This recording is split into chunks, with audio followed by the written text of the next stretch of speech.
बिस्मिल्लाहिर्रहमानिर्रहीम। Here is Mobeen Naz. I'm from MK Preparations और आज जो टॉपिक हम डिस्कस करेंगे वो है teaching techniques and methodology. So dear candidates, ये टॉपिक जो है वो एक मेजर सब्जेक्ट पेडागोजी का टॉपिक है। तो चलिए सबसे पहले देखते हैं पेडागोजी क्या है। Pedagogy is basically an art of teaching, ठीक है, जिसमें हम टीचिंग मेथोडोलॉजीज और प्रैक्टिसेस को स्टडी करते हैं। तो पेडागोजी में जो है वो बहुत से टॉपिक्स आते हैं, लेकिन आज जो टॉपिक हम डिस्कस करेंगे वो टीचिंग टेक्निक्स एंड मेथोडोलॉजी है।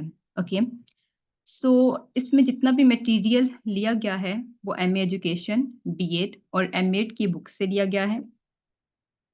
एंड एमके प्रिपरेशंस के थ्रू जो है वो हम प्रिपरेशन करवाते हैं डिफरेंट एग्ज़ाम्स की।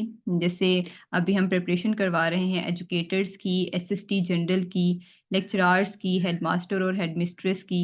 तो इन सब के लिए जितने भी एग्ज़ाम्स कंडक्ट करवाए जाते हैं, उनमें जो पेडागोजी का पोर्शन है स्पेसिफिकली उसके हम जो है वो अलग से सेशंस कंडक्ट करवाते हैं, ठीक है? उस पेडागोजी के पोर्शन की तैयारी के लिए। तो बहुत से सेशंस हमारे कंटिन्यू हैं और कुछ सेशंस जो हैं they are going to start at the end of this month. आप उन सेशंस में एनरोल कर सकते हैं by contacting on the given number. Okay जी, जो कंटेंट्स हम आज डिस्कस करेंगे it includes the introduction to teaching, the concept of effective teaching, role of teacher for conducive learning environment, characteristics of an effective teacher, the concept of teaching methodologies, strategies and techniques। Okay जी, तो what is pedagogy? Pedagogy जो है it refers to the way of teaching students whether it is the theory और practice of education.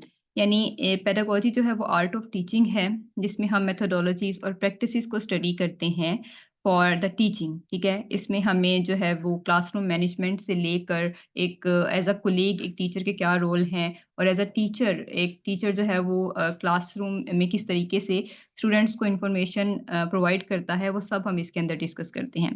Pedagogy की जो term है वो सबसे पहले जॉन फ्रेडरिक हर्बर्ट ने इंट्रोड्यूस करवाई थी। Now what is teaching? तो टीचिंग जो है ये एक ऐसा प्रोसेस है बेसिकली। टीचिंग में जो है वो हमने स्टूडेंट्स को प्रिपेयर करना होता है कि वो कुछ सीखें, ठीक है। तो बेसिकली टीचिंग जो है वो इसमें हम बता रहे होते हैं स्टूडेंट्स को मीनिंगफुल लर्निंग है ये, ठीक है। टीचिंग एक ऐसा प्रोसेस है जिसमें स्टूडेंट्स जो हैं वो मीनिंगफुल लर्निंग की तरफ आते हैं, यानी बामकसद लर्निंग, जिसमें उन्हें किसी ना किसी टॉपिक के ऊपर अच्छे तरीके से कमांड होती है, ठीक है।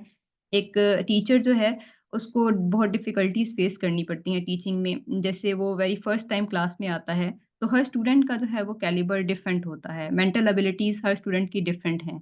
कोई स्टूडेंट जो है वो थ्योरेटिकली अच्छे से समझता है और कोई स्टूडेंट जो है वो प्रैक्टिकली अच्छे तरीके से समझता है, ठीक है? तो हमें हर स्टूडेंट को उसके कैलिबर के अकॉर्डिंग लेके चलाना पड़ता है। तो that's why it is in terms of these things teaching जो है वो एक डिफ़िकल्ट प्रोफ़ेशन है। ओके? देन टीचिंग जो है वो प्री प्लान्ड होती है। यानी हमें एक टॉपिक को स्टूडेंट्स के सामने उसकी उसे है ना प्रेज़ेंटेशन देने से पहले हमें उसको प्रिपेयर करना पड़ता है अच्छे तरीके से। उसके प्रोज़ एंड कॉन्स, ठीक है? उस टॉपिक के ऊपर हमारी कमांड यानी टीचर्स की कमांड अच्छे तरीके से होनी चाहिए ताकि हम उसको प्रेज़ेंट करें properly. Now who is a teacher? तो टीचर जो है ये एक ऐसा पर्सन है, ठीक है, जो एक स्टूडेंट को अपने स्टूडेंट को अननोन से नोन का सफ़र तय करवाता है। यानी एक ऐसा टॉपिक जिसके बारे में स्टूडेंट को बिल्कुल नो हाउ नहीं है। टीचर की रिस्पॉन्सिबिलिटी है कि वो स्टूडेंट को उस टॉपिक के बारे में जो है वो प्रेज़ेंटेशन दे, ठीक है? उससे गाइड करे और प्रैक्टिकली भी उसे समझाए और देन उसे बताए कि हम उसे डेली लाइफ़ में कैसे इम्प्लीकेट कर सकते हैं। इसके लिए मैं आपको छोटी-सी एग्ज़ाम्पल देती हूँ। बायोलॉजी का ही एक टॉपिक है सेल, जो कि बेसिक्स है हमारे पास बायोलॉजी की। जितनी भी लिविंग थिंग्स हैं, उनमें सेल प्रेज़ेंट होता है, ठीक है? तो एक स्टूडेंट जो है उसको सेल के बारे में बताना कि सेल क्या है, ठीक है? स्ट्रक्चर क्या है सेल का, और सेल के अंदर ऐसे कौन से प्रोसेसेस हैं जिनकी बेस पे हम इसको जो है ना वो बेसिक यूनिट कहते हैं बॉडी का, ठीक है? तो एक टॉपिक के बारे में देन उसको जो है वो इमेजेस के थ्रू सेल दिखाना एंड देन बताना कि हम प्रैक्टिकली जो है वो किस-किस तरीके से कहाँ-कहाँ पे सेल को यूज़ कर सकते हैं, या हम कौन-कौन से प्रोसेसेस को स्टडी करने के लिए सेल को रेफ़र कर सकते हैं। तो एक टीचर की प्रॉपर रिस्पॉन्सिबिलिटी होती है कि एक स्टूडेंट को एक टॉपिक से रिलेटेड हर तरह की इन्फॉर्मेशन जो है वो प्रोवाइड करे। देन अगर उसमें से स्टूडेंट की कुछ क्वेरीज़ हैं, यानी स्टूडेंट्स उसको लेकर उसको किसी और टॉपिक से रिलेट करके आपसे या टीचर से कोई क्वेश्चन करता है, तो टीचर की रिस्पॉन्सिबिलिटी है कि उस मैक्सिमम कोशिश करे कि उसको हर तरह का जो है वो आंसर दे, उसको उस टॉपिक से रिलेट करके उससे जो है वो सैटिस्फाई करे और उसके क्वेरीज जो हैं वो सॉल्व करे। Roles of the teacher: as a subject matter expert, as a pedagogical expert, as an excellent communicator, as a systematic and continual assessor, as a student-centered mentor। तो इन सब की डिटेल हम अभी स्टडी करते हैं वन बाय वन, ठीक है? तो रोल्स ऑफ द टीचर में हमने स्टडी करना है कि एक टीचर के क्या-क्या रोल्स हैं। तो ये हमने कुछ टॉपिक्स बनाए हुए हैं अलग-अलग से कि किस-किस पॉइंट ऑफ व्यू से टीचर को जो है वो किस तरह से अपना रोल या किरदार परफॉर्म करना है ड्यूरिंग द टीचिंग। तो as a subject matter expert जो है वो टीचर को कंप्लीट नॉलेज होना चाहिए अपने सब्जेक्ट का, ठीक है? यानी उसको जो है वो अपने टॉपिक के ऊपर और अपने सब्जेक्ट के ऊपर कमांड होनी चाहिए, ताकि अगर एक टॉपिक पढ़ाने के दौरान उस टॉपिक को किसी और टॉपिक से रिलेट करके स्टूडेंट कोई क्वेश्चन करता है, तो स्टूडेंट जो टीचर है वो उसको ईज़िली आंसर कर सके, ठीक है? तो अपने सब्जेक्ट के ऊपर प्रैक्टिकली भी और थ्योरेटिकली भी एक टीचर को कमांड होनी चाहिए। एज़ अ पेडागोजिकल एक्सपर्ट, तो एक टीचर को जो है वो फेयरली वर्क करना चाहिए। यानी अगर एक स्टूडेंट की असेसमेंट आती है, असाइनमेंट है या कोई टेस्ट टीचर ने कंडक्ट किया है और वो टीचर के पास जो है वो उसकी रिपोर्ट आई है, तो उसको मार्क करना है तो फेयरली मार्क करना चाहिए, ठीक है? यानी इसमें आपको जो है वो जस्टिस जो है वो उसको ज़हन में रखना है। ठीक है?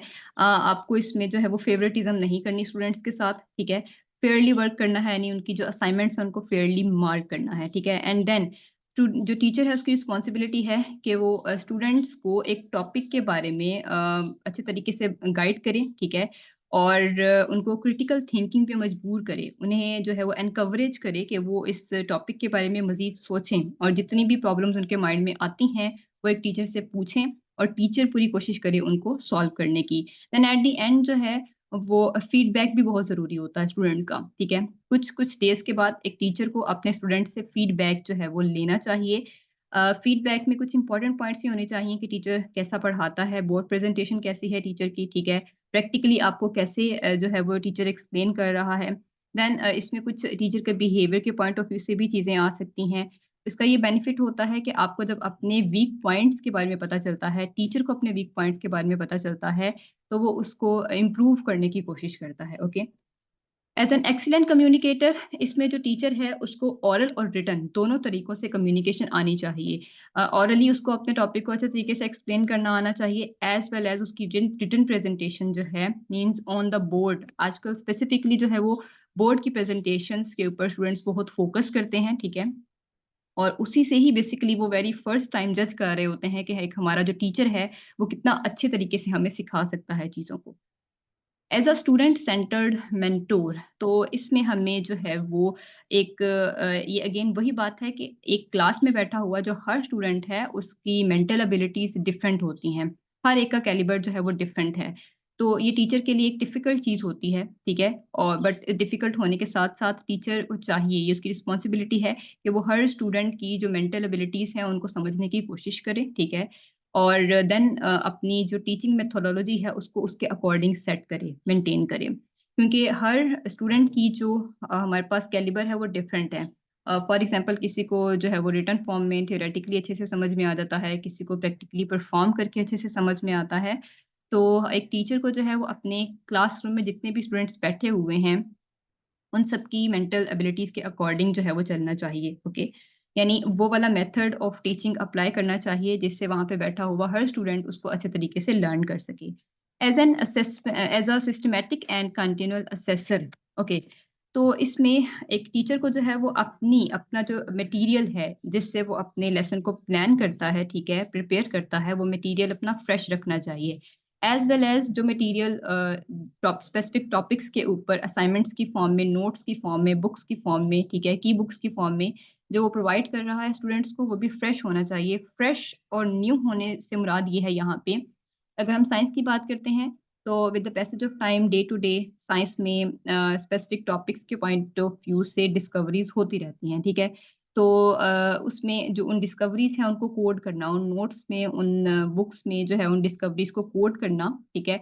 ये एक टीचर की जो है वो रिस्पॉन्सिबिलिटी होनी चाहिए ताकि स्टूडेंट्स जो न्यू डिस्कवरीज़ हैं उनसे अप टू डेट रहें।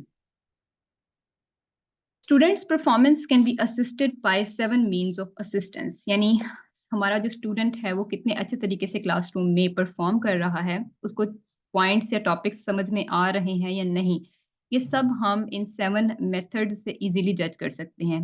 मॉडलिंग, यानी हमें जो है वो इसमें स्टूडेंट्स को modelling assist learning and gives the learner information and a remembered image that can serve as a performance standard, यानी इसमें हमें जो है हम स्पेसिफिक मल्टीमीडिया के ऊपर हम स्टूडेंट्स को जो है वो कुछ शो भी करवा सकते हैं, इमेजेस वगैरह, ठीक है? कुछ मॉडल्स शो करवा सकते हैं जिससे उन्हें मेमोराइज़ करने में आसानी होगी। फीडिंग बैक, यानी हमें एक टी स्टूडेंट से एक टीचर का फीडबैक भी लेना है ताकि टीचर को जो है वो अपनी परफॉर्मेंस का आइडिया हो और अपने वीक पॉइंट्स को इज़िली समझ सके। Contingency managing, in this rewards and punishment are arranged, यानी एक स्टूडेंट अगर बहुत अच्छा परफॉर्म कर रहा है देन ही और शी मस्ट बी अवॉर्डेड, उसको जो है उसको एनकरेज करने के लिए हमें कुछ उन्हें अवार्ड्स प्रेजेंट करने चाहिए, और अगर एक अच्छे तरीके से परफॉर्म नहीं कर रहा देन हमें उसे पनिशमेंट भी देनी चाहिए। पनिशमेंट इन सेंस कि हम जो है वो रिटन फॉर्म में दे सकते हैं कि जिस टॉपिक के ऊपर उस स्टूडेंट को कमांड नहीं है, जिसको वो अच्छे से तरीके से लर्न नहीं कर रहा, उसके कुछ स्पेसिफिक क्वेश्चंस हम ले लें, ठीक है? या उस टॉपिक को हम स्टूडेंट को देंगे, वो लर्न करे उसको, उस स्पेसिफिक टॉपिक को, और उसको जो है वो 5 टाइम्स और 10 टाइम्स उसको लिख के लेके आए, क्योंकि कुछ स्टूडेंट्स जो हैं वो वैसे लर्न नहीं कर पाते, लेकिन जब आप उनको 5 टू 10 टाइम्स एक टॉपिक या कुछ क्वेश्चंस लिखने के लिए देंगे, तो लिखते-लिखते उनकी इतनी प्रैक्टिस हो जाती है कि वो उसको ईज़िली लर्न कर लेते हैं, okay? Then directing, directing assists by specifying the correct response. It provides clarification, information and promotes decision making. यानी हमें स्टूडेंट्स को इस काबिल बनाना है कि एक स्पेसिफिक टॉपिक को वो अच्छे तरीके से समझ लें एंड देन उसको अपनी डेली लाइफ में कैसे इम्प्लीकेट करना है, और उससे मज़ीद उन्होंने फर्दर कैसे गाइडलाइंस लेनी है, वो ईज़िली उन्हें समझ में आ सके। क्वेश्चनिंग, एक टीचर की रिस्पॉन्सिबिलिटी होनी चाहिए कि वो स्टूडेंट से इस तरह का इंटरेक्शन रखे कि स्टूडेंट्स जो हैं वो क्वेश्चन पूछते हुए अपने टीचर से डरे नहीं या हेजिटेटेड फील ना करें, ठीक है? क्वेश्चनिंग से जो है वो स्टूडेंट का नॉलेज जो है वो पॉलिश होता है, ठीक है? तो आप स्टूडेंट को एक टीचर को जो है वो स्टूडेंट को एनकरेज करना चाहिए कि वो क्वेश्चनिंग करे, ठीक है? टॉपिक से रिलेटेड जिस तरह का भी क्वेश्चन उसके माइंड में है, वो उसको पूछे टीचर से, ठीक है? एक्सप्लेनिंग, देन एक टीचर को जो है वो उसको टॉपिक को अच्छे तरीके से एक्सप्लेन करना चाहिए। यानी टॉपिक को स्टार्ट करने से पहले उसका थोड़ा-सा ओवरव्यू, ओके? एंड देन जो है वो उसकी थ्योरेटिकल पॉइंट ऑफ व्यू से उसके पॉइंट्स बनवा के उसको समझाए, ओके? टास्क स्ट्रक्चरिंग, यानी इसमें एक टीचर जो है वो स्टूडेंट को कुछ टास्क भी असाइन कर सकता है in the form of assignments के, या in the form of models, और in the form of chart preparation और चार्ट प्रेजेंटेशन, ठीक है? प्रेजेंटेशन की फॉर्म में, असाइनमेंट की फॉर्म में, मॉडल बनाने की फॉर्म में एक टीचर जो है वो स्टूडेंट को टास्क भी असाइन कर सकता है।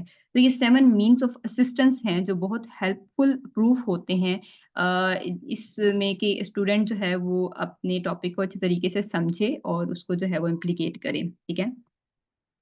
The concept of effective teaching, तो इफेक्टिव टीचिंग जो है एक ऐसा कांसेप्ट है जिसमें रेंज ऑफ फैक्टर्स आते हैं, जिसमें हम डिफरेंट मेथोडोलॉजीज जो है वो अप्लाई कर सकते हैं कि हम डिफरेंट मेथड्स अडॉप्ट कर सकते हैं, और हम जो है वो प्रैक्टिकली भी इसमें इन्वॉल्व हो सकते हैं, ठीक है? अब यानी प्रैक्टिकल्स कंडक्ट करवा सकते हैं, सेमिनार्स कंडक्ट करवा सकते हैं, जिससे हमारी जो टीचिंग है वो इफ़ेक्टिव हो, और जो हमारे सामने बैठे हुए क्लासरूम में स्टूडेंट्स हैं, उनको उस टॉपिक के बारे में हर चीज़ अच्छे तरीके से समझ आ सके, okay? So aspects of effective teaching, तो एस्पेक्ट्स ऑफ इफेक्टिव टीचिंग में जो है वो हमें क्लासरूम को मैनेज करना आना चाहिए अच्छे तरीके से, यानी अगर हमने एक टॉपिक को स्टार्ट करना है, एक क्लास को स्टार्ट करना है, तो उसमें जो टॉपिक हम बताने जा रहे हैं, डिस्कस करने जा रहे हैं, उसकी कुछ ब्रीफ सी हिस्ट्री और समरी हमें सबसे पहले बतानी चाहिए। यानी ये नहीं है कि रैंडमली क्लास में एंटर हुए, टॉपिक का नाम लिखा एंड देन हमने उसकी जो है वो पॉइंट्स बनाना स्टार्ट कर दी और प्रेज़ेंटेशन देना स्टार्ट कर दी बोर्ड पे। इसमें जो है वो हमें सबसे पहले टॉपिक का नाम बता के उसके बारे में थोड़ा-सा गाइड करना होता है। फॉर एग्ज़ाम्पल कि हम बता रहे हैं जी, सेल को हमने डिस्कस करना है, तो हम बताएँगे सेल। सेल जो है वो बेसिकली एक बेसिक यूनिट है लाइफ़ का, ठीक है? सेल के बगैर जो है वो कोई भी लिविंग थिंग नहीं कहला सकती, ठीक है? और सेल्स जो हैं वो जितनी भी नेचर में लिविंग थिंग्स हैं, वो सब सेल्स से मिलके बनी होती हैं। सेल्स हैं तो लाइफ़ है, नहीं है तो लाइफ़ नहीं है, ठीक है? सेल्स जो हैं वो हमारी बॉडी के बहुत से मेटाबॉलिक रिएक्शंस में इन्वॉल्व होते हैं। बेसिकली सारे के सारे मेटाबॉलिक रिएक्शंस सेल्स के अंदर हो रहे हैं, ठीक है? और अगर ये मेटाबॉलिक रिएक्शंस नहीं है तो इसका मतलब लाइफ भी नहीं है। तो कुछ ब्रीफ सा इंट्रोडक्शन जो है वो हमें हर टॉपिक के बारे में देना चाहिए। देन हम स्टार्ट कर सकते हैं सेल का स्ट्रक्चर, सेल के फंक्शंस, ठीक है? फिर कौन-कौन से मेटाबॉलिक रिएक्शंस हो रहे हैं। तो इस तरीके से हमारे टॉपिक स्टार्ट करने से पहले ही स्टूडेंट को आइडिया हो जाएगा कि सेल क्या है बेसिकली, ठीक है? देन क्वेश्चनिंग स्ट्रेटजीज हमें अप्लाई करनी चाहिए कि हमारा जो स्टूडेंट है वो क्वेश्चन अपने टॉपिक से रिलेटेड या टॉपिक को किसी और टॉपिक से लिंक करके उससे रिलेटेड क्वेश्चंस पूछने में हेजिटेटेड फील ना करे। Okay, as well as student जो है वो क्योंकि ड्यूरिंग द डिस्कशन और during the teacher presentation students हैं वो डिफरेंट एक्टिविटीज़ में ड्यूरिंग क्लास जो है वो बिजी हो जाते हैं एक दूसरे से बातें करना। तो टीचर जो है उसको with the passage of time कुछ कुछ टाइम के बाद यानी कुछ कुछ मिनट के बाद किसी भी स्टूडेंट को उठाकर अपने टॉपिक से रिलेटेड अभी तक टीचर ने क्या समझाया है वो पूछना चाहिए, ठीक है? इससे जो है वो आपको भी आइडिया होता है कि कौन-सा स्टूडेंट जो है वो आपकी बात यानी टीचर की बात सुन रहा है या नहीं, ठीक है? और उसको किस हद तक समझ रहा है। Effective teaching brings positive changes in the following areas. तो इफेक्टिव टीचिंग से नॉलेज और एबिलिटीज इंप्रूव होती हैं स्टूडेंट्स की। नॉलेज यानी उन्हें एक स्पेसिफिक टॉपिक के ऊपर कमांड हो जाती है, उन्हें समझ आ जाता है कि उन्होंने इस टॉपिक को पढ़ा है तो इसका क्या मकसद है और इसको कैसे हमने जो है वो अप्लाई करना है अपनी डेली लाइफ में, ठीक है? एज वेल एज वो उससे रिलेटेड जो है वो फिर सोचते भी हैं, थिंक भी करते हैं और उसको नेचर से भी रिलेट करते हैं।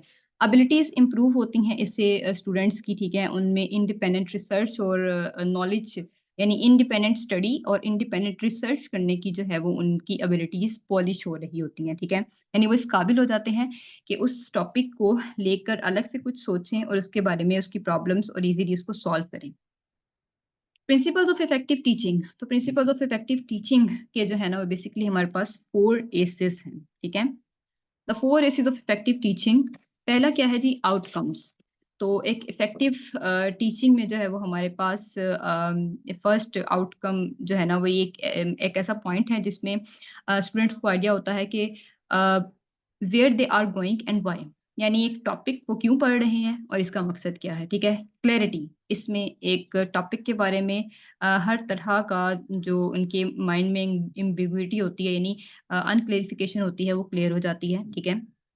यानी टॉपिक का नाम लेते ही वो स्टूडेंट्स जो हैं उनका कुछ अब वो हैरान हो जाना उनका कि अब इसमें हम क्या स्टडी करेंगे। तो जब हम टॉपिक को समझा देते हैं अच्छे तरीके से देन उन्हें समझ आता है कि हाँ, हमारी लाइफ में ये चीज़ है तो ये ऐसे कैसे हो रही है, ठीक है? तो एंगेजमेंट यानी हमें इसमें जो है वो टाइम मैनेज करना चाहिए एक लेक्चर का। मैक्सिमम जो है वो 30 मिनट्स का लेक्चर होना चाहिए और 30 मिनट्स जो है वो इनफ होते हैं एक टॉपिक को प्रेज़ेंट करने के लिए। तो उसमें एक टीचर को हर पॉसिबल कोशिश करनी चाहिए और हर डिफरेंट मेथोडोलॉजी यूज़ करनी चाहिए, जिससे उसके स्टूडेंट्स तक उस टॉपिक की ईच एंड एवरीथिंग अच्छे तरीके से उसको समझ आ जाए, ठीक है? एंथुसियास्म यानी इसपे जो टीचर है वो खुद भी इन कवरेज होना चाहिए, ठीक है? यानी पुरजोश होना चाहिए।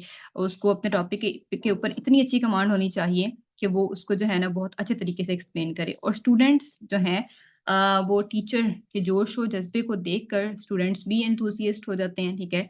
और वो भी फिर इंटरेस्ट लेते हैं। एज़ वेल एज़ इसमें ये चीज़ भी आ जाती है कि अगर एक टीचर जो है वो अपने टॉपिक को समझाते हुए डेली लाइफ़ से एग्ज़ाम्पल्स देके समझा रहा है स्टूडेंट को, तो देन स्टूडेंट्स उसको बहुत अच्छे से समझते हैं और उसमें इंटरेस्ट भी लेते हैं। So these are the 4 aces of effective teaching. Outcome जिसमें स्टूडेंट्स जो हैं वो अपना आउटकम यानी उन्हें क्या इसके जो है ना वो बेनिफिट्स हैं, ठीक है? और वो इस टॉपिक को क्यों स्टडी करें इसके बारे में पता चलता है। क्लैरिटी है वो हर पॉइंट उनका क्लियर हो जाता है। एंगेजमेंट है एंड देन एंथुसियाज्म है।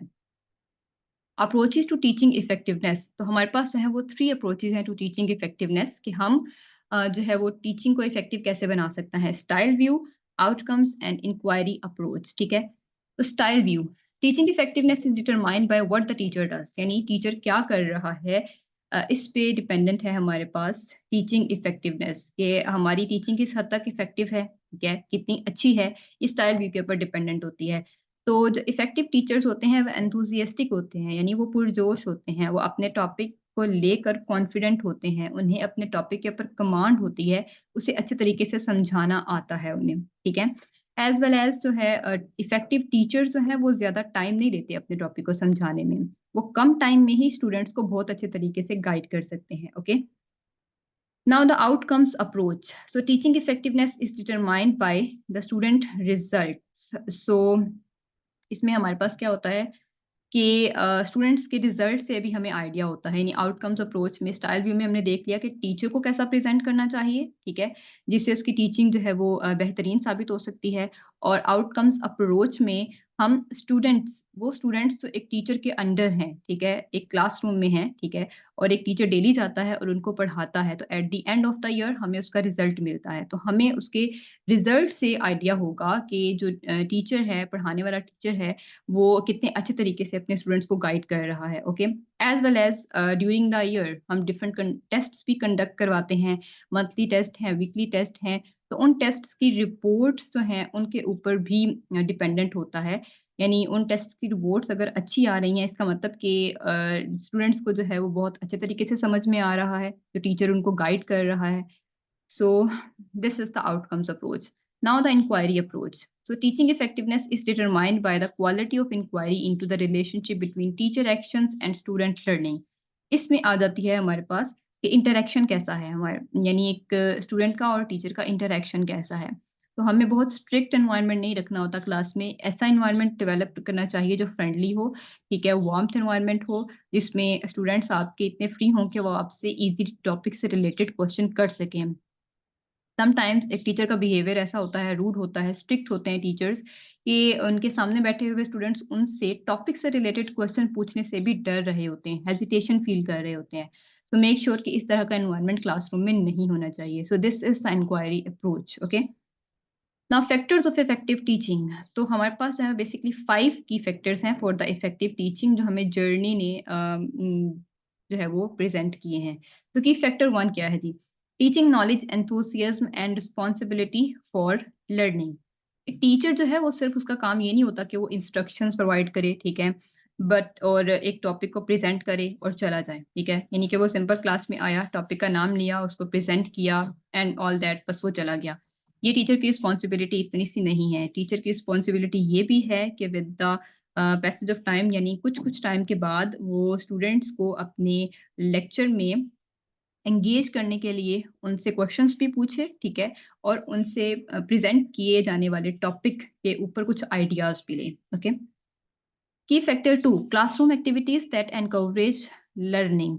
तो इसमें हमारे पास जो है वो कुछ ऐसी एक्टिविटीज़ हमें क्लासरूम में करवानी चाहिए जिससे स्टूडेंट्स को उस टॉपिक के ऊपर स्टूडेंट्स जो है ना उसमें इंटरेस्ट भी लें और उनकी लर्निंग जो है उससे इम्प्रूव भी हो।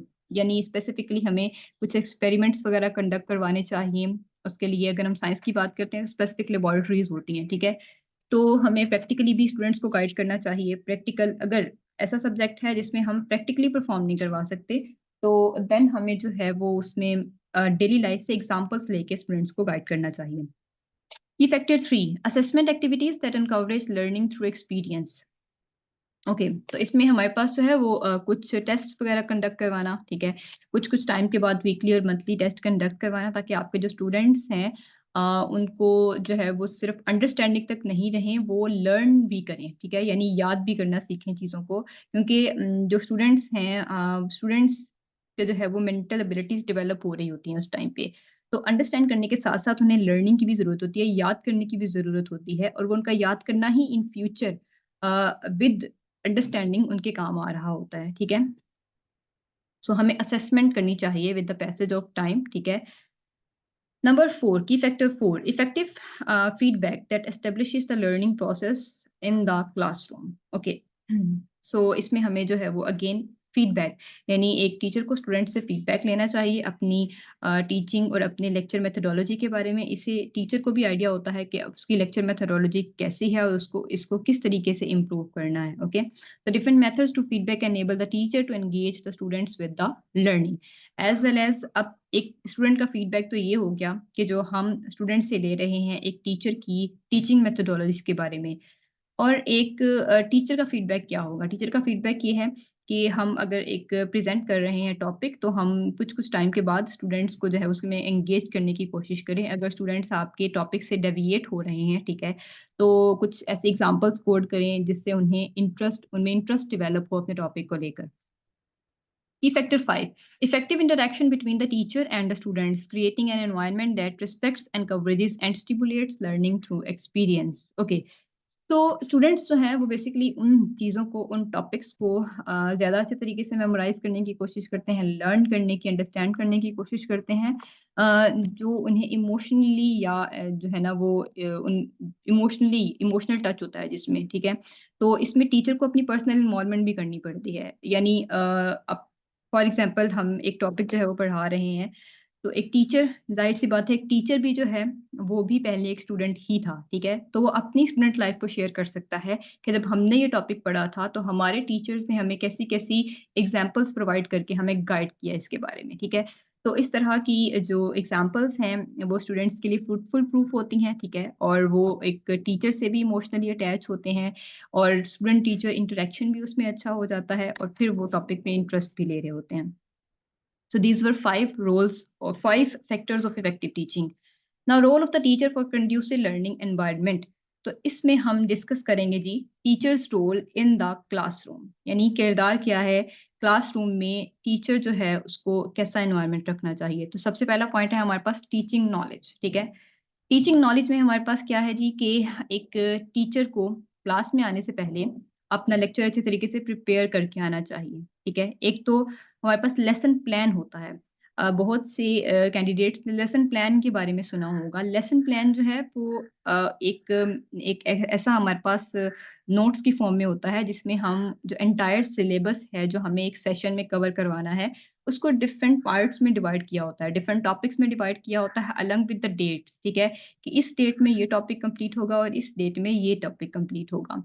उसका बेनिफिट ये होता है कि उससे एक टीचर को जो है वो आइडिया होता है कि कब तक उसका एक एंटायर सिलेबस कवर हो सकता है, ठीक है?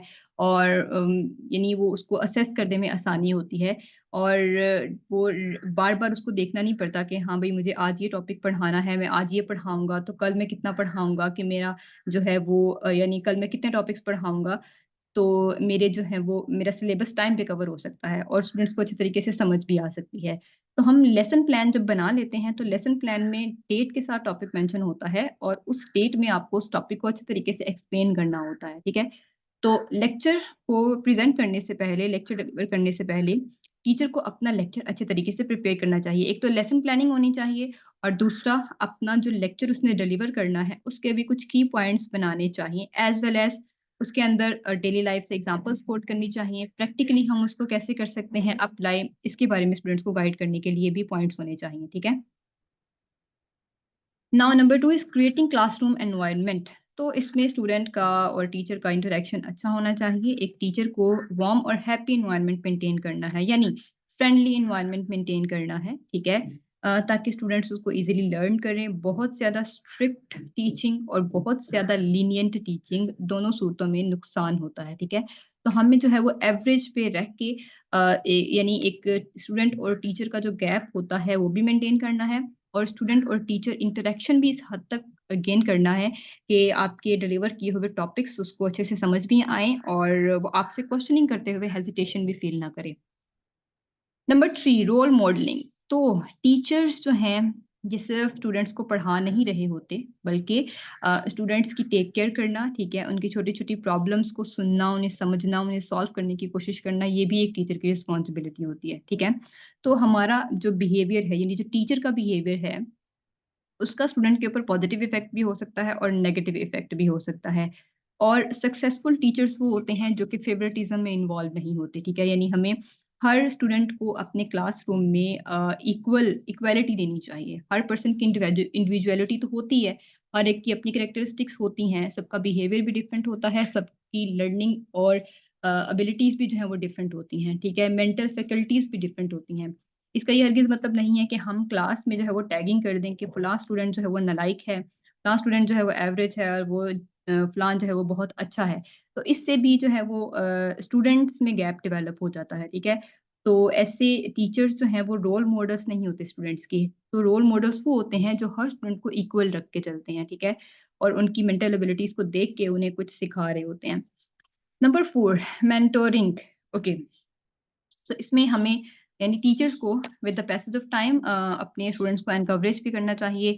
ये नहीं है कि क्लासरूम में आए, टॉपिक समझाया और चले गए, ठीक है?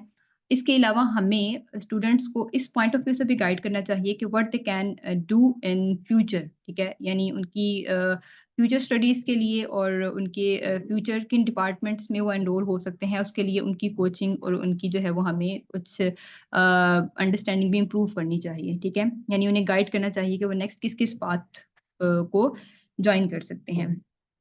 ओके, तो teachers impart to students a sense of ownership in the classroom as well as हमें स्टूडेंट्स को इतना राइट भी देना चाहिए कि क्लासरूम को वो अपनी क्लासरूम समझें, ठीक है? और बाकी स्टूडेंट्स को अपनी फैमिली की तरह ही समझें, अच्छे तरीके से ट्रीट करें और अच्छे तरीके से चीज़ों को समझें। Then number 5 science of trouble. Now अगर एक टीचर जो है ये ऑब्ज़र्व करता है कि क्लासरूम में उसके कुछ स्टूडेंट्स में कोई भी बिहेवियर के पॉइंट ऑफ व्यू से जो है ना वो चेंज हो रहा है कुछ स्टूडेंट्स का बिहेवियर, ठीक है? फिज़िकल अब्यूज़िंग स्टार्ट हो गई है क्लासरूम में स्टूडेंट्स की आपस में, तो हमें उनका चेंज होता हुआ बिहेवियर भी समझने की ज़रूरत है और देन हमें उन्हें समझाने की ज़रूरत है। फिज़िकल अब्यूज़िंग जो है वो अलाउ नहीं है क्लासरूम में, ठीक है? और वो इन दैट वे कि स्टूडेंट को समझ भी आए, वो आपकी इस बात सुने भी, उसको समझे भी और इन फ्यूचर जो है वो कोई भी ऐसी हरकत करने से पहले सोचे, ठीक है? यानी ऐसी हरकत बिल्कुल ना करे। तो अगर स्टूडेंट्स का बिहेवियर चेंज हो रहा है, इवन स्टडीज़ के पॉइंट से भी, अगर एक स्टूडेंट बहुत अच्छा परफ़ॉर्म कर रहा है पहले, देन आपकी असेसमेंट्स और टेस्ट्स के बाद आपको पता चलता है कि वो अच्छे तरीके से परफ़ॉर्म नहीं कर रहा, प्रीवियस असेसमेंट और टेस्ट का रिज़ल्ट मैच नहीं करता उससे, देन आपको उसको पर्सनली जो है वो गाइड करना चाहिए by comparing with the previous results कि आपको आपका रिजल्ट कैसे इम्प्रूव करना है, okay? Now characteristics of an effective teacher. तो पर्सनल क्वालिटीज़ जो है वो हमारे पास यानी एक इफेक्टिव टीचर की कुछ पर्सनल और प्रोफेशनल क्वालिटीज़ होती हैं। अब हम उनको डिस्कस करेंगे। तो पर्सनल क्वालिटीज़ इसी तरीके से हैं कि कम्युनिकेशन स्किल्स अच्छी होनी चाहिए, टीचर को अपना नॉलेज दूसरों को पहुँचाना यानी स्टूडेंट्स को पहुँचाना अच्छे तरीके से आना चाहिए, ठीक है? जेन्युइन इंटरेस्ट इन चिल्ड्रन इसका मतलब ये है कि चिल्ड्रन को जो है वो क्योंकि हर एक की इंडिविजुअलिटी है, हर एक की मेंटल एबिलिटी डिफरेंट है, तो उसके अकॉर्डिंगली उनको समझाना चाहिए, ओके? एज़ वेल एज़ उनमें sense of leadership and team work जो है वो डेवलप करनी चाहिए। यानी ग्रुप्स बनाकर कुछ प्रोजेक्ट्स और कुछ असाइनमेंट्स देनी चाहिए ताकि उन्हें टीम वर्क में काम करना आए। As well as a clear pleasant speaking voice यानी आपकी जो आवाज़ है उसमें नरमी होनी चाहिए, ठीक है? Every teacher should possess these characteristics यानी हर टीचर की अब कुछ इंडिविजुअल कैरेक्टरिस्टिक्स हैं। फेयरनेस ठीक है यानी जो है वो आपको फेयरली वर्क करना चाहिए यानी खुद के साथ भी आपको फेयर रहना चाहिए कि आप एक टीचिंग आपका प्रोफेशन है तो ये फेयरनेस तभी होगी जब आप अपना नॉलेज अच्छे तरीके से शेयर कर रहे हैं स्टूडेंट्स के साथ ठीक है और उनका फीडबैक भी ले रहे हैं और उनकी जो टेस्ट्स हैं उनको फेयरली मार्क कर रहे हैं और असेसमेंट्स कंडक्ट करवा रहे हैं। पॉजिटिव एटीट्यूड होना चाहिए आपका एक सब्जेक्ट को लेकर, ठीक है? यानी डरना नहीं चाहिए आपको। ये नहीं कि एक टॉपिक है, अगर एक स्टूडेंट एक टीचर की उस टॉपिक के ऊपर कमांड इतनी अच्छी नहीं है, तो अपने टॉपिक को प्रेज़ेंट करने से पहले वो उसको सिंपली प्रिपेयर कर ले, ठीक है? कॉन्फिडेंट लेस नहीं होना, बल्कि अपना कॉन्फिडेंस जो है वो हाई रखना है और विद पॉजिटिव एटीट्यूड अपने उस नॉलेज को शेयर करना है स्टूडेंट से। प्रिपेयर करना चाहिए अपने टॉपिक को पहले, पर्सनल टच यानी अपनी लाइफ से कुछ एग्ज़ाम्पल्स प्रोवाइड करनी चाहिए स्टूडेंट्स को। क्रिएटिविटी यानी आप एक टीचर हैं और आपके पास इतना सारा नॉलेज है, ठीक है? और इतने सालों का एक्सपीरियंस है आपके पास, now you are capable enough कि आप कुछ न्यू डिस्कवरीज़ भी कर सकें, okay? Willingness to admit mistakes, okay, तो ये भी एक बहुत इम्पोर्टेंट पॉइंट है। न फॉर एग्ज़ाम्पल हम बोर्ड पे प्रेज़ेंटेशन करते हुए कोई वर्ड गलत लिख देते हैं, ठीक है? कोई पॉइंट गलत मेंशन कर देते हैं और कुछ स्टूडेंट्स जो हैं वो उसको पॉइंट आउट भी कर देते हैं कि हमें इस वर्ड का हमने स्पेलिंग गलत लिख दिया है या ये वर्ड हमने यहाँ पे गलत लिख दिया है, ठीक है? कुछ भी हो सकता है। तो उसमें ऐसा नहीं है कि आप स्टूडेंट को जो है वो क्रिटिसाइज़ करना स्टार्ट कर दें कि भई आप होते कौन हैं एक टीचर को गाइड करने वाले। आप की रिस्पॉन्सिबिलिटी है, एक टीचर की रिस्पॉन्सिबिलिटी है कि वो उस मिस्टेक को एडमिट करे, ठीक है? उसे रेक्टिफ़ाई करे, फ़ौरन रेक्टिफ़ाई करे और स्टूडेंट्स को भी एनकरेज करे। फॉरगिविंग ओके अगर स्टूडेंट्स मिसबिहेव कर रहे हैं क्लासरूम में ठीक है फिजिकल अब्यूज कर रहे हैं आपस में तो उनके इस और उसके बाद जो है वो they come to the teacher for apologising तो उसमें एक टीचर की रिस्पॉन्सिबिलिटी है कि वो उन्हें उनकी अपॉलॉजी को जो है वो एक्सेप्ट करे और देन उन्हें फर्दर चांस दे अपनी स्टडीज़ को इम्प्रूव करने का।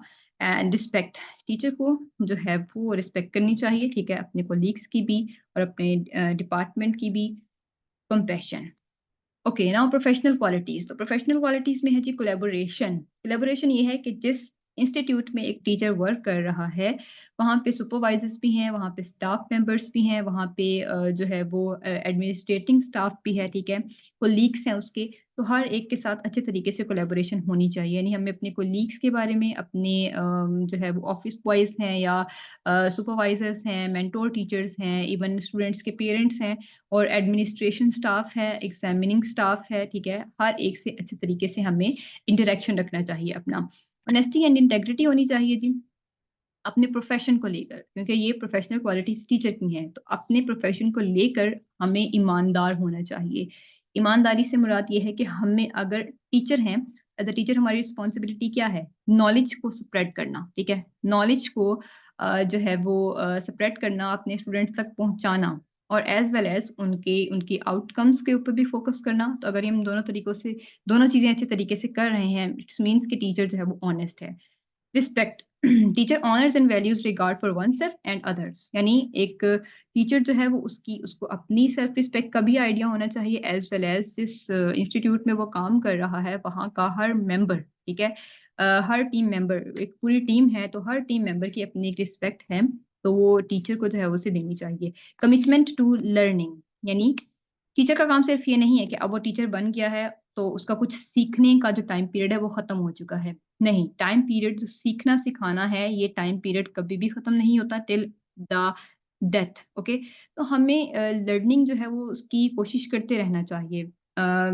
डे टू डे जो है वो न्यू डिस्कवरीज़ होती हैं, हमें उनसे अप टू डेट रहना चाहिए, अपनी नॉलेज में इज़ाफ़ा करना चाहिए, ठीक है? लीडरशिप एंड रिस्पॉन्सिबिलिटी, यानी हमें जो है वो एक, अगर हम एक इदारे में काम कर रहे हैं, हम टीचर हैं, ठीक है? तो वहाँ पे हम जो है वो लीडरशिप और रिस्पॉन्सिबिलिटी का हमें आइडिया होना चाहिए। एक तो एज़ अ टीचिंग हमारे क्या रोल्स हैं और दूसरा एज़ अ कोलीग उस इंस्टीट्यूट के लिए हमारे क्या रोल्स हैं। यानी अगर एक स्पेसिफिक प्रॉब्लम है या एक स्पेसिफिक कोई इवेंट है, तो उससे रिलेटेड जो मीटिंग्स कंडक्ट करवाई जाती हैं, उनमें अपने आइडियाज़ को शेयर करना आना चाहिए, ठीक है? सो इमोशनल मैच्योरिटी में हमें जो भी टास्क असाइन किया जाता है इंस्टीट्यूट की तरफ से उसे टाइमली कंप्लीट करना चाहिए। The concept of teaching methodologies, strategies and techniques. Okay जी, अब हम डिस्कस करेंगे क्लासरूम मैनेजमेंट के बारे में। क्लासरूम मैनेजमेंट में हमारे पास जो है वो हर तरह की चीज़ आ जाती है कि एक टीचर ने जो है वो किस तरीके से क्लासरूम को मैनेज करना है, एनवायरनमेंट कैसा होना चाहिए क्लास का, डिसिप्लिनरी पॉइंट ऑफ व्यू से भी और लेक्चर डिलीवरिंग मेथड के पॉइंट ऑफ व्यू से भी, ठीक है? एक टीचर को जो है वो इस काबिल होना चाहिए कि अगर वो एक डाइस के पास खड़ा हुआ है तो उसको उस टाइम पे हर स्टूडेंट के ऊपर उसकी नज़र होनी चाहिए। यानी अपने तमाम स्टूडेंट्स को उसको देखना चाहिए, ठीक है? और वो किन एक्टिविटीज़ में इन्वॉल्व हैं, वो आपका लेक्चर सुन रहे हैं या नहीं सुन रहे, ये एक टीचर को जो है वो आइडिया होना चाहिए। कहते हैं ना कि टीचर की 4 आँखें होती हैं, ठीक है? तो समटाइम्स अगर हम बोर्ड पे लिखते हुए पीछे मुड़ के देखते हैं और हम किसी स्टूडेंट की एक्टिविटी पॉइंट आउट कर देते हैं, तो स्टूडेंट्स का आगे से जो रिप्लाई होता है कि टीचर आपकी तो 4 आँखें हैं। इसका मतलब ये होता है कि एक एक जो टीचर है वो अटेंटिव है। इसका ये मतलब नहीं कि उसकी 4 आँखें हैं, इसका मतलब ये कि वो टू मच अटेंटिव है, ठीक है? उसको पता है कि अगर वो बोर्ड पे लिख रहा है, तो उस दौरान पीछे उसके स्टूडेंट्स जो हैं वो किस-किस किस्म की एक्टिविटीज़ में इन्वॉल्व हैं, ठीक है?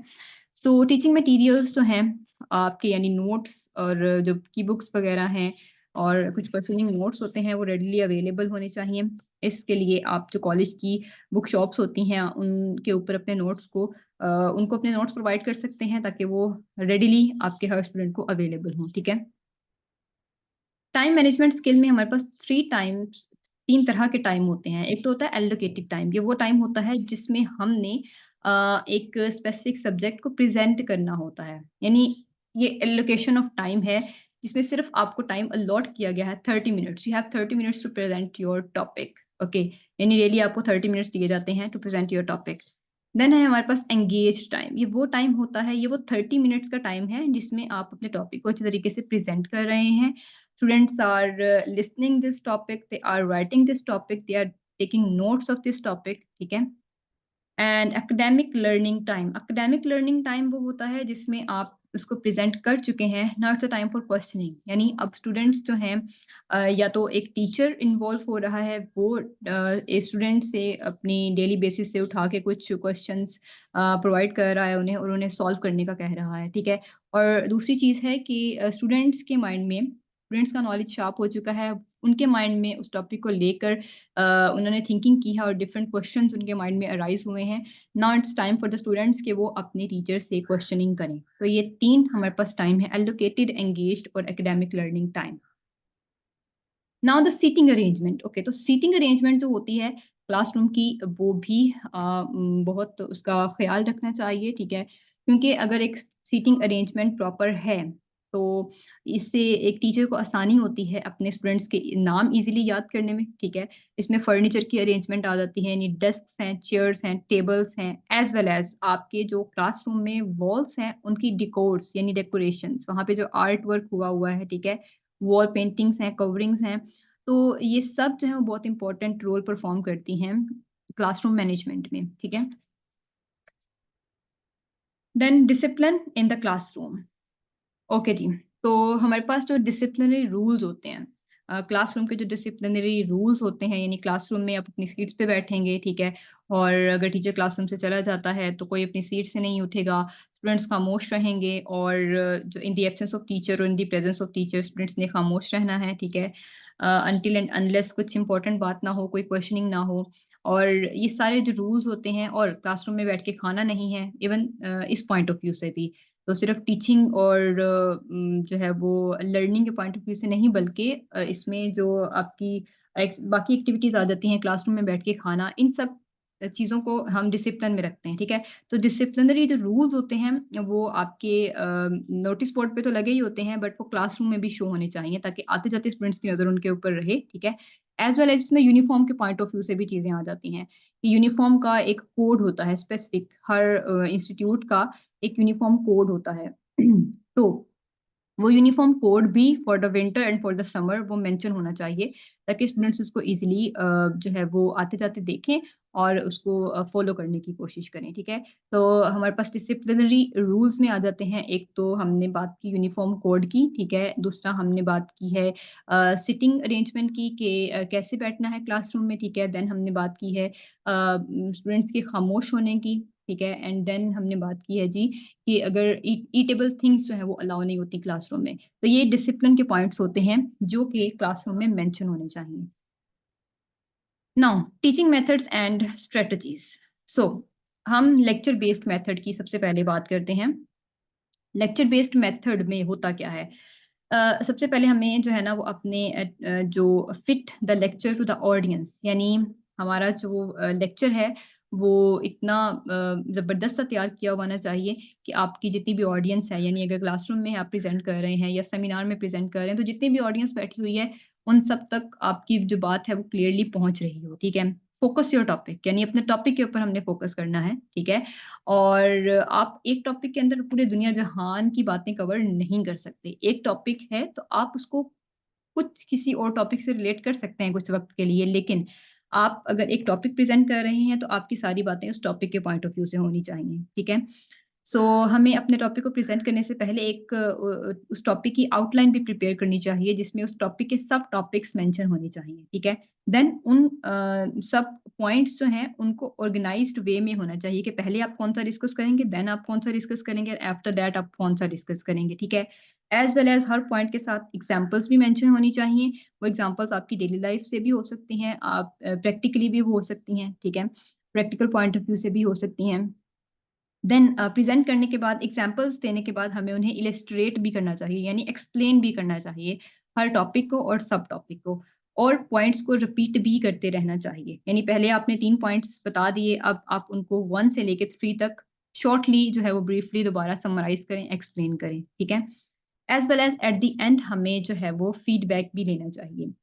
Discussion method. So discussion method engages students in active discussion about issues and problems. ठीक है, inherent in practical application. यानी आप एक टॉपिक डिलीवर कर चुके हैं, लेक्चर डिलीवर कर चुके हैं। अब जो स्टूडेंट्स हैं, एक स्टूडेंट ने एक क्वेश्चन किया, ठीक है, तो टीचर जो है वो उस क्वेश्चन को आंसर कर रहा है, ठीक है।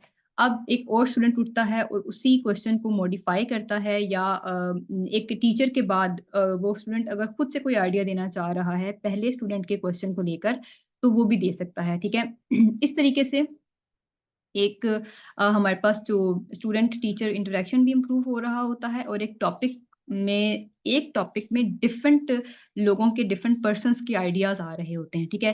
तो जो क्वेश्चन होता है, ठीक है, उसमें डिफरेंट पर्सन्स के, यानी टीचर के भी और बाकी स्टूडेंट्स के भी आइडियाज़ आ रहे हैं, तो इस तरह की प्रॉब्लम्स को और क्वेश्चंस को सॉल्व करना आसान होता है। एक्टिव लर्निंग, तो एक्टिव लर्निंग जो है वो हमारे पास जिसमें एक्टिव लर्निंग एक ऐसी लर्निंग होती है, ये सिंपल सा मीनिंग है एक्टिव, जिसमें आपके स्टूडेंट्स एक्टिवली इन्वॉल्व होते हैं लर्निंग में, यानी वो आसानी से, यानी उसको जो है वो बहुत अच्छे तरीके से सुनते भी हैं आपके लेक्चर को, फिर उसको नोट डाउन भी करते हैं, ठीक है, और फिर उसके बारे में क्वेश्चनिंग भी करते हैं। फिर आप जो उनकी असेसमेंट्स करवा रहे हैं, टेस्ट कंडक्ट करवा रहे हैं, उसमें उनका आउटकम भी अच्छा होता है, वो आपको असाइनमेंट्स भी बहुत बेहतरीन बना के दे रहे हैं, ठीक है। तो ये होती है एक्टिव लर्निंग, यानी उसको सुनना, उसको अच्छे तरीके से समझना, फिर क्वेश्चनिंग भी करना, टीचर के क्वेश्चंस का आंसर भी करना, ठीक है, असाइनमेंट्स भी अच्छे तरीके से बनाना, और टेस्ट्स में और जो आपके एग्ज़ाम्स हैं, उनमें अच्छा भी परफ़ॉर्म करना। तो ये एक्टिव लर्निंग की निशानी होती है। इनको हम ब्रिलियंट स्टूडेंट्स कहते हैं, ओके।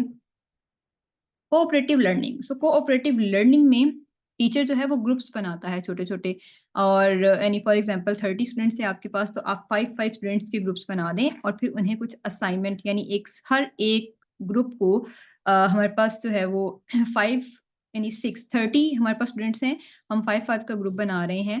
अब आप हर ग्रुप को एक टॉपिक असाइन करेंगे, ठीक है? और उस टॉपिक को कंप्लीटली उन स्टूडेंट्स ने कवर करना है। अब वो उन ग्रुप मेंबर्स की रिस्पॉन्सिबिलिटी है कि वो उस टॉपिक को फर्दर सब टॉपिक्स में डिवाइड करना चाहते हैं, ठीक है?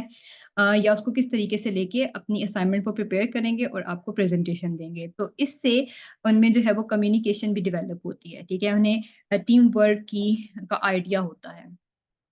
इंटीग्रेटिंग टेक्नोलॉजी, तो ये बहुत इम्पोर्टेंट पॉइंट है। आजकल जो है वो टेक्नोलॉजी को लेकर एक बहुत अच्छा पॉइंट है कि टेक्नोलॉजी हमें इंट्रोड्यूस करवानी चाहिए अपनी स्टडीज़ के अंदर, ठीक है? तो इसमें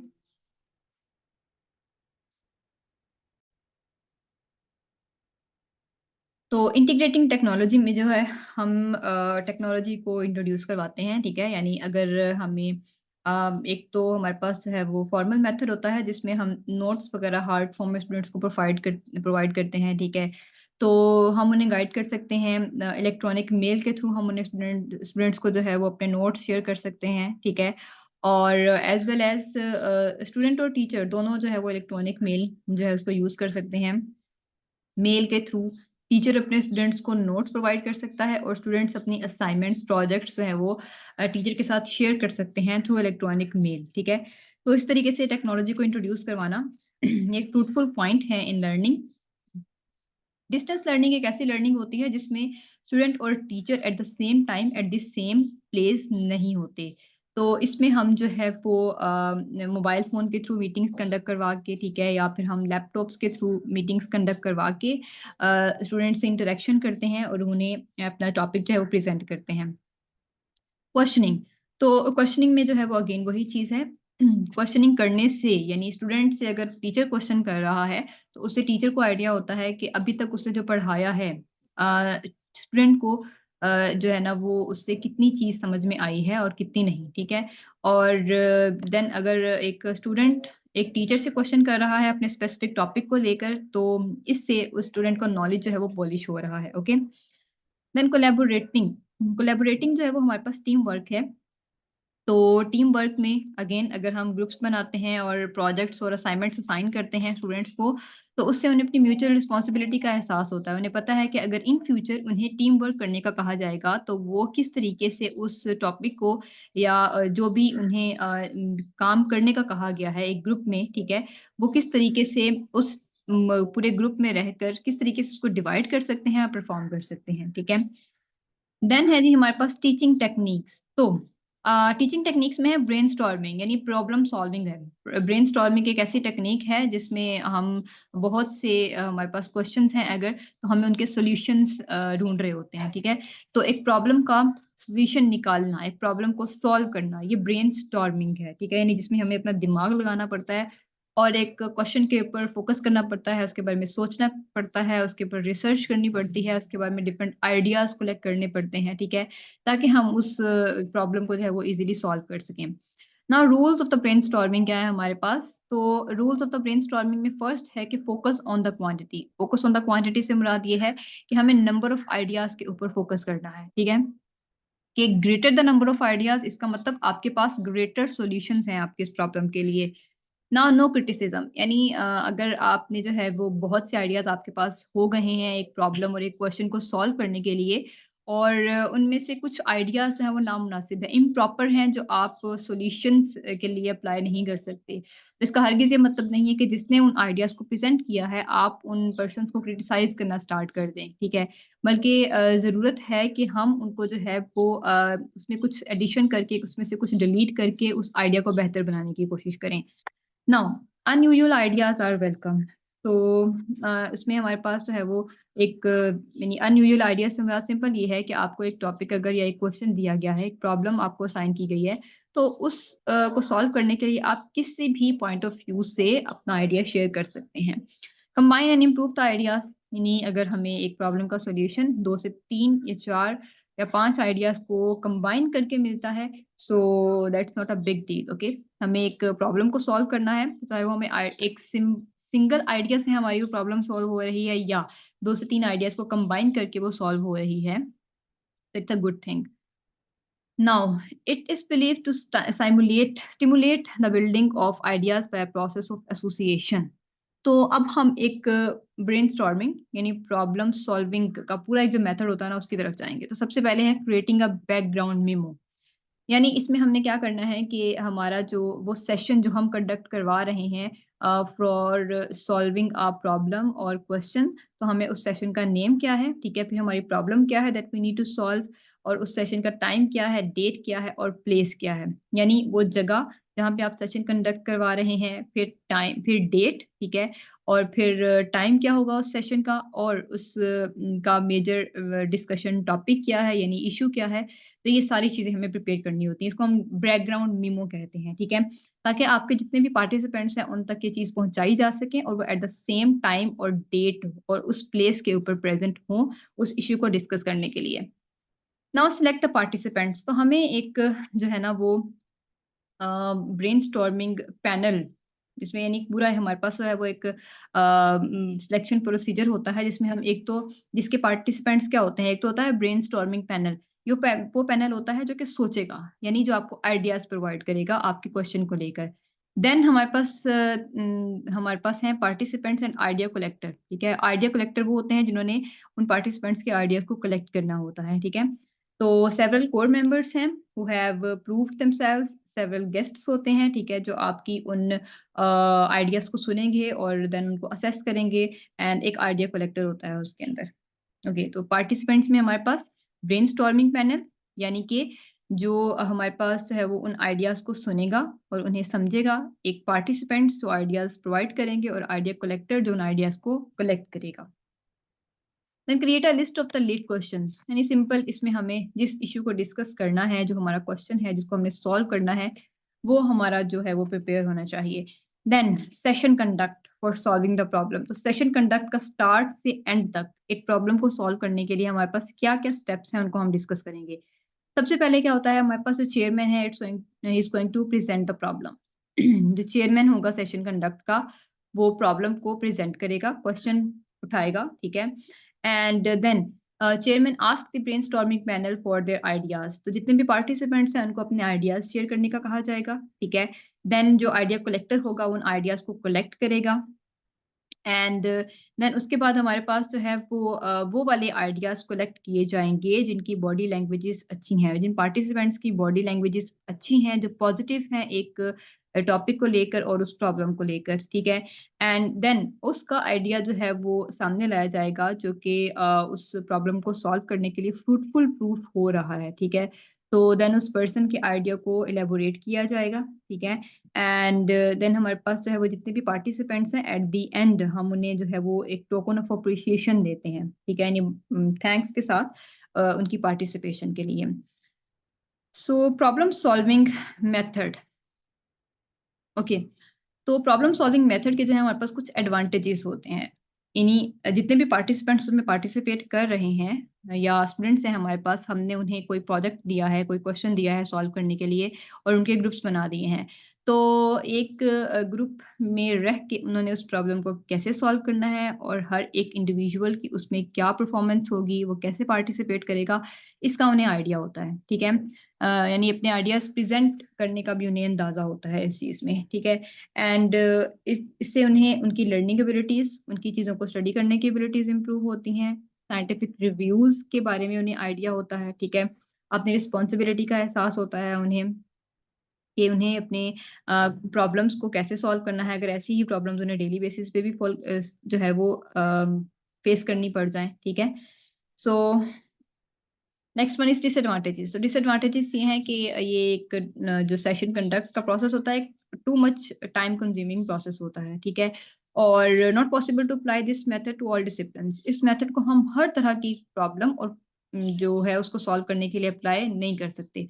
क्योंकि ये कुछ साइंटिफिक पॉइंट ऑफ व्यू से होते हैं, तो उनके लिए सेशंस कंडक्ट हो जाते हैं। कुछ हमारे पास ऐसे सब्जेक्ट्स हैं जिनके लिए हम इस तरह के सेशंस कंडक्ट नहीं करवा सकते, ठीक है? Now difficult for the students as well. Cooperative learning technique. So cooperative learning technique एक ऐसी टेक्निक है जिसमें हमें टीम्स बनानी है स्टूडेंट्स की, ताकि वो एक प्रोजेक्ट उन्हें असाइन करना है ताकि वो उस प्रोजेक्ट को जो है वो अच्छे तरीके से डील कर सकें और आपको कोई आउटकम दे सके उसकी, ठीक है। Cooperative efforts result in participants striving for mutual benefit. यानी कोऑपरेटिव लर्निंग से क्या होता है, स्टूडेंट्स के कॉन्फिडेंस में इजाफा होता है, ठीक है। और उन्हें पता होता है कि अगर वो एक ग्रुप में हैं तो उन्हें एक प्रोजेक्ट असाइन किया है या एक क्वेश्चन सॉल्व करने के लिए मिला है और जो आउटकम हमें उस ग्रुप से मिलेगी जाहिर सी बात है पूरे के पूरे ग्रुप की होगी। अगर उनका जो रिजल्ट है वो ठीक है या गलत है तो इसका मतलब कि उसकी रिस्पॉन्सिबिलिटी उस ग्रुप के हर मेंबर की होगी, ठीक है। तो इससे उन्हें श्योरिटी होती है। एक जो डर होता है, होप होता है, यानी एक इंडिविजुअल पर्सन है, आप एक क्वेश्चन उसको सॉल्व करने के लिए देते हैं। तो जब वो आपको आंसर प्रोवाइड करेगा, तो इसका मतलब ये है कि वो थोड़ा हेजिटेटेड भी फ़ील कर रहा है, वो डर भी रहा है अपना आइडिया प्रेज़ेंट करने से क्योंकि अगर वो आइडिया गलत हो गया, तो इसका मतलब ये है या सॉल्यूशन गलत हो गया, ठीक है? आंसर जो आपको मिल रहा है अगर वो गलत हो गया, इसका मतलब ये है कि उसकी सारी की सारी रिस्पॉन्सिबिलिटी उसी इंडिविजुअल की होगी। लेकिन अगर ग्रुप में आपने इसको सॉल्व करने का कहा है, तो वो अपना आइडिया प्रेज़ेंट करने से पहले डरेंगे नहीं। उन्हें पता है कि ये पूरी एक ग्रुप प्रेज़ेंटेशन है, ठीक है? और अगर उनका आइडिया और उनका आंसर गलत भी हो जाता है, तो मतलब इसका रिस्पॉन्सिबल इस ग्रुप का हर पर्सन होगा, ठीक है? तो उन्हें जो है वो इससे feel proud and jointly celebrate, यानी अगर उनका आइडिया और आंसर सही साबित होता है, देन वो उसको जो है वो कलेक्टिवली और इन अ कोलैबोरेटिव वे उसको सेलिब्रेट भी करते हैं। ड्रामा टेक्नीक में हमारे पास जो है वो कुछ इनफॉर्मल ड्रामास होते हैं जिसमें किसी किस्म की कोई प्रिपरेशन नहीं करवाई जाती स्टूडेंट्स को, ठीक है, ना ही कोई रिटन मटेरियल प्रोवाइड किया जाता है उन्हें। They just come and perform their role and then move out, ठीक है। यानी सिंपली वो आते हैं अपना रोल परफॉर्म करते हैं, वो कैसा भी है, यानी कोई प्रिपरेशन नहीं है, कोई मटेरियल नहीं है, बस वो आएंगे जनरली अपने रोल को परफॉर्म करेंगे और चले जाएंगे। देन हमारे पास होता है फॉर्मल ड्रामा जिसमें उन्हें रिटन फॉर्म में भी मटेरियल दिया जाता है, ठीक है? उनके प्रॉपर तरीके से जो भी डायलॉग्स हैं उन्हें प्रिपेयर करवाए जाते हैं, जो उनकी एक्टिंग है उसके बारे में उन्हें गाइड किया जाता है, ठीक है? एंड देन पैंटोमाइम, इसमें क्या होता है स्टूडेंट्स जो हैं वो गेस्चर्स और मीम्स के ज़रिए से प्रेज़ेंटेशन दे रहे होते हैं, ठीक है? यानी जो ड्रामा प्रेज़ेंट कर रहे हैं वो इशारों के ज़रिए, इसमें कोई ओरल एक्ट्स नहीं होते, यानी बोल के कुछ नहीं बताना होता, सिर्फ़ अपने फेशियल एक्सप्रेशन से और अपने हाथों के एक्सप्रेशन से ही जो है वो आपको एक्टिंग करनी होती है। देन फिंगर गेम होती है, फिंगर गेम में सिर्फ़ आपको अपने फिंगर्स मूव करवा के जो है वो एक्टिंग करनी है और प्रेज़ेंट करना है किसी भी चीज़ को, ठीक है? इसके एडवांटेजेस होते हैं कि ये एक फनिंग प्रोसेस होता है, ठीक है? इसको स्टूडेंट्स एन्जॉय करते हैं देखने वाले, इसमें बहुत से स्टूडेंट्स पार्टिसिपेट भी कर सकते हैं। उनकी लैंग्वेज स्किल्स भी इम्प्रूव हो रही होती हैं। Language skills in a sense कि उन्हें आइडिया होता है कि अब जो उन्हें स्किट मिली है प्रिपेयर करने के लिए एक ड्रामा के लिए, तो उन्होंने उसके डायलॉग्स याद किए हैं प्रॉपर्ली, ठीक है ना? और उसमें जो है वो ड्रामेटिक चीज़ें होती हैं, तो उनकी जो लैंग्वेज स्किल्स हैं, इससे इम्प्रूव हो जाती हैं। कम्युनिकेशन स्किल्स यानी उन्हें लोगों को फेस करना आता है। जो ऑडियंस उनके सामने बैठी हुई है, ज़ाहिर-सी बात है उन्होंने एक दफ़ा फेस कर लिया तो इन फ्यूचर उनके लिए उसको फेस करना अगेन से आसान हो जाता है, ठीक है?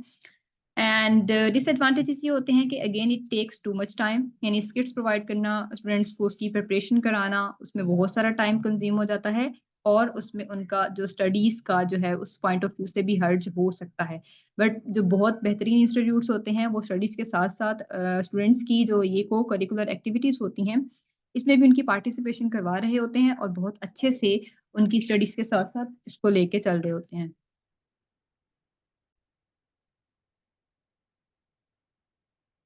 सो टॉपिक हमारा हो चुका है कवर। अब हम कुछ इंपॉर्टेंट क्वेश्चंस को स्टडी करते हैं। तो सेकेंडरी स्कूल टीचिंग जो है वो ज़्यादा प्रेस्टिजियस है देन एलिमेंट्री स्कूल। इसकी रीज़न ये है कि हमारे पास जो subject higher level of subject matter होता है, हायर लेवल ऑफ ट्रेनिंग हो रही होती है स्टूडेंट्स की और हायर पे स्केल्स होते हैं, ठीक है? यानी जो छोटा लेवल है वहाँ से पढ़ाना स्टार्ट होते हैं टीचर्स और हर छोटे-छोटे टॉपिक को जो बेसिक्स होती है उसको डिस्कस कर रहे होते हैं। देन है जी which of the following professions claims the largest membership? तो ये है teaching. Number 3 as teacher we should think of our work in terms of disciplining students यानी हमारी रिस्पॉन्सिबिलिटी होनी चाहिए कि हम स्टूडेंट्स का जो है वो उसके डिसिप्लिन का ख्याल रखें, okay? Number 4, the rules for the classroom should be established by the students and teacher. ठीक है? यानी क्लासरूम के रूल्स इस तरीके से इन अ सेंस कि स्टूडेंट्स उसको अपने टॉपिक्स को भी लर्न कर रहे हों, ठीक है? अपने सब्जेक्ट को भी लर्न कर रहे हों एज़ वेल एज़ वो डिसिप्लिन को भी खराब ना करें, ठीक है? तो ये इस तरीके से क्लासरूम मैनेजमेंट जो है वो स्टूडेंट और टीचर दोनों मिलके डिसाइड करते हैं। So teachers are trained in general education यानी एक जो टीचर है उसको प्रोफेशनली यानी एक एक सब्जेक्ट के पॉइंट ऑफ व्यू से भी उसको ट्रेन करना चाहिए, सब्जेक्ट नॉलेज भी उसका इम्प्रूव होना चाहिए, ठीक है? प्रोफेशनल क्वालिटीज़ भी उसके पास होनी चाहिए एज़ अ कोलीग एक इंस्टीट्यूट के लिए उसके क्या रोल्स हैं और जनरल एजुकेशन भी अपने सब्जेक्ट से हटकर जो उसका जनरल नॉलेज है वो भी बहुत अच्छा होना चाहिए। Then number 6, the most favorable factor in teaching is the social work and recognition. ठीक है? यानी इसमें हमें जो है वो सोशल वर्क करना चाहिए और स्टूडेंट्स को गाइड करना चाहिए about the social work and recognition. Number 7 students are passive in lecture method यानी अगर लेक्चर डिलीवर हो रहा है तो वो एक्टिव मेथड होगा और सुनने वाले जो है वो पैसिव हैं उनके लिए, ठीक है? Number 8 the Socratic method is known as the inquiry method. तो ये एक ऐसा मेथड है जिसमें क्वेश्चनिंग होती है और स्टूडेंट टीचर इंटरैक्शन होता है। Number 9 a good drama does not include the very long play यानी एक अच्छा ड्रामा वही होता है जो कि शॉर्ट हो, ठीक है? ड्रामा भी शॉर्ट हो और इसमें आपको सारी जो स्टोरी है वो एक्सप्लेन कर दी जाए, ठीक है? और आप उसके मॉरल तक पहुँच जाएँ। एक बहुत लंबा ड्रामा जो है उससे ऑडियंस बोर हो जाती है। Number 10 the number of students in cooperative learning groups are 3 to 4 यानी अगर आप टीम वर्क में काम करवाना चाह रहे हैं स्टूडेंट्स को प्रोजेक्ट के ऊपर, असाइनमेंट्स के ऊपर तो ग्रुप्स की जो लेंथ है वो 3 टू 4 या 5 होनी चाहिए, ठीक है? Number 11, students find or explore the information themselves in discovery method. तो discovery method एक ऐसा मेथड होता है जिसमें आप एक टॉपिक असाइन करते हैं और स्टूडेंट खुद से उसके ऊपर रिसर्च करता है और उसके बारे में आइडियाज़ को जो है वो डिस्कवर करता है, कलेक्ट करता है। Number 12, role of student is active in student का जो रोल है वो डिस्कवरी मेथड में भी होना चाहिए यानी जो है वो आइडियाज़ को प्रेज़ेंट करना और प्रॉब्लम सॉल्विंग मेथड में, ठीक है? और इंक्वायरी मेथड में यानी क्वेश्चनिंग करने की एबिलिटी, इंक्वायरिंग मेथड, ठीक है? और क्वेश्चन को एब्ज़ॉर्ब करने की एबिलिटी और उसके ऊपर रिसर्च करके अपने आइडियाज़ को प्रेज़ेंट करने की ability.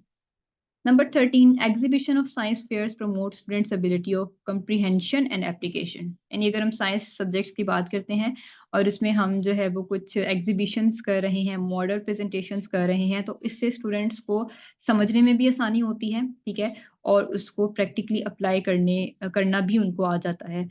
Number 14, it is a learning log of the student's achievement. Portfolio is a learning log of the student's achievement. Okay. तो पोर्टफोलियो जो है ये कंबाइंड टर्म है जिसमें हम टीचर का जो है वो नॉलेज प्रोवाइड करना, स्टूडेंट का नॉलेज को जो है वो गेन करना, ठीक है, एक्सपीरियंसेस के थ्रू, तो ये सब चीज़ें उसमें आ जाती हैं। Okay, number 15, dash is useful for higher classes. The lecture method is useful for higher classes, यानी हायर क्लासेस जैसे हम मैट्रिक से ऑनवर्ड की बात करते हैं, जो है वो हमारे पास एलिमेंट्री तक हम उन्हें जो है वो कुछ बेसिक बातें बता रहे होते हैं, देन उसके बाद हम यानी स्पेसिफिकली इसमें बुक रीडिंग भी आ जाती है, but after that will shift to the lecture method जिसमें हम पहले लेक्चर डिलीवर करते हैं, देन हम उन्हें जो है वो मार्क करवा रहे होते हैं फ्रॉम देयर नोट्स और फ्रॉम द बुक्स, ठीक है। तो ये लेक्चर मेथड हायर क्लासेस से अडॉप्ट करना चाहिए। Number 16, the method based on the psychological principle of trial and error is heuristic method. It is called the heuristic method. Okay, so next, number 17 is during discussion method, teacher passes or announces a topic. यानी जब discussion करनी है हमें तो उससे पहले हमें अपना टॉपिक जो है वो प्रेजेंट करना चाहिए, उसको अनाउंस करना चाहिए ताकि हर स्टूडेंट उसको सुने और देन उसके बारे में आइडियाज शेयर करे। Number 18, inquiry method includes the questioning and answering. तो ये एक ऐसा मेथड होता है जिसमें क्वेश्चनिंग और आंसरिंग होती है बाय द स्टूडेंट और by the teacher. Number 19, the ultimate result of the scientific method is the development of knowledge, यानी साइंटिफिक मेथड का जो फाइनल रिजल्ट होता है वो नॉलेज को इम्प्रूव करना, डेवलप करना नॉलेज को, ठीक है, यानी इल्म में इजाफा करना स्टूडेंट्स के, वो प्रैक्टिकली भी हो सकता है, थ्योरेटिकली भी। Number 20, teacher performs practically and explains in demonstration method, यानी टीचर जो है उसको अपने टॉपिक के ऊपर प्रैक्टिकली भी कमांड होनी चाहिए और उसको जो है वो उसे थ्योरेटिकली और ऑरली प्रेजेंट करना भी आना चाहिए। Number 21, basic feature in the lesson planning is objectives, यानी जब हम लेसन प्लानिंग करते हैं तो हमारे पास जो है वो ऑब्जेक्टिव्स होने चाहिए। ऑब्जेक्टिव से मुराद ये कि हमारे पास स्पेसिफिक टॉपिक्स हमने लेसन प्लानिंग में मेंशन करने होते हैं that we need to cover, जिनका हम चाहते हैं कि नॉलेज एक स्पेसिफिक क्लास में उन सब्जेक्ट्स का, उन टॉपिक्स का नॉलेज जो है वो स्टूडेंट तक पहुंचे, ठीक है। Number 22, lesson plan makes the work both regular, systematic and organised. Lesson planning को हम ऑलरेडी डिस्कस कर चुके हैं, तो इससे रेगुलर यानी एक टॉपिक को जो है ना वो ये सिस्टमैटिक होता है, ऑर्गेनाइज्ड होता है। लेसन प्लानिंग में हमने सीक्वेंस के साथ लेके चलना होता है अलॉन्ग विद द डेट के टॉपिक और डेट, ठीक है। तो इससे जो है वो ये एक रेगुलरली इसे अप्लाई भी करना होता है और ये ऑर्गेनाइज्ड वे में होता है। Number 23, lecture method is generally described as the teacher centred. ये टीचर सेंटर्ड ही है बिकॉज टीचर को ही इसे लेक्चर को प्री प्लान भी करना होता है और फिर उसे एग्जीक्यूट भी करना होता है, ठीक है। तो ये टोटली टीचर सेंटर्ड है। Number 24, in programmed learning, learning takes place under the controlled conditions, ठीक है। Number 25, portfolio is the collection of the student work. तो पोर्टफोलियो जो है जैसे हमने पहले भी डिस्कस किया, इसमें टीचर के नॉलेज सप्लाई करने के बाद स्टूडेंट का आउटकम है, स्टूडेंट का रिजल्ट है, चाहे वो आपके एग्जाम्स के पॉइंट ऑफ व्यू से हो, टेस्ट्स के पॉइंट ऑफ व्यू से हो, असेसमेंट्स असाइनमेंट्स के पॉइंट ऑफ व्यू से हो या फिर प्रोजेक्ट्स की आउटकम्स के फॉर्म में हो। Number 26, the teaching method recommended for elementary school science in Pakistan is the activity method, ठीक है। यानी इसमें at the elementary school level हमें जो स्टूडेंट्स हैं उनकी एक्टिव पार्टिसिपेशन करवानी चाहिए, जो है उन्हें इन्वॉल्व करना चाहिए अपने टॉपिक्स के अंदर, उनकी लर्निंग एबिलिटीज इंप्रूव करनी चाहिए। Number 27, first component of lesson planning is objective. Number 28, method based on the facts that students learn association, activity and cooperation is known as project. Okay, यानी एक ऐसा मेथड जिसपे students को जो है वो उनकी कोऑपरेशन यानी आपस में टीम वर्क के तौर पे काम करने की एबिलिटीज इंप्रूव होती हैं, तो वो तब होगा जब उन्हें उनके हम ग्रुप्स बनाकर उन्हें प्रोजेक्ट्स असाइन करते हैं। Number 29, how much knowledge is gained through the sense of listening. तो सुनने से जो है वो हमें 75% नॉलेज हमें गेन हो रहा होता है। अगर आपके पास रिटर्न फॉर्म में कोई मटेरियल हो तो उससे बिल्कुल आप कंप्लीटली नॉलेज जो है वो गेन नहीं कर सकते। हाँ, अगर आप सुनते हैं अलंग विद द मॉडल्स और along with the practical simulations, then आपको 75% नॉलेज जो है वो गेन करने को मिलता है। Then 30, bringing together scientific ideas to form a unique idea is known as synthesis. यानी हम अगर एक प्रॉब्लम के ऊपर डिफरेंट साइंटिफिक आइडियाज़ को कलेक्ट करते हैं उस प्रॉब्लम के सॉल्यूशन के लिए, तो इसको हम कहते हैं सिंथेसिस करना, यानी सिंथेसाइज़ करना। एक स्पेसिफिक आइडिया को सिंथेसाइज़ करना, ये ब्रेनस्टॉर्मिंग भी इसके अंदर ही आ जाती है, ओके? तो we have done with the teaching techniques and methodology. ये पेडागोजी का एक टॉपिक है सिर्फ, ठीक है? हम पेडागोजी के जो बाकी टॉपिक्स हैं उनके ऊपर भी इंशाल्लाह वेरी सून वीडियोस प्रिपेयर करेंगे। होपफुली ये वीडियो आपको बहुत पसंद आएगी, ठीक है? इसमें हर टॉपिक को डिटेल से डिस्कस किया गया है और इसका जो मटेरियल है वो बीएड, एमएड और एमए एजुकेशन की बुक से लिया गया है, ठीक है? एमके प्रिपरेशंस जो है वो लेक्चरार की, एजुकेटर्स की और एसएसटी जनरल, हेडमास्टर और मिस्ट्रेस की प्रिपरेशन करवा रहा है और उसमें एनरोल होने के लिए you can contact on the given number on the very first slide, ठीक है? तो आप सर मुबशिर से कॉन्टैक्ट कर सकते हैं and then you can enrol in your sessions. बहुत से सेशंस जो हैं वो कंटिन्यू हैं और कुछ sessions eight the end of this month इंशाल्लाह स्टार्ट होंगे, तो आप उनमें एनरोल कर सकते हैं। स्पेसिफिकली जो पेडागोजी का पोर्शन है, उसकी प्रिपरेशन के लिए सेशंस अलग से कंडक्ट करवाए जाते हैं। सो आज के लिए इतना ही, अपना बहुत सारा ख्याल रखिएगा। इंशाल्लाह हम हाज़िर होंगे नेक्स्ट वीडियो के साथ from the pedagogy subject. Until then, Allah Hafiz.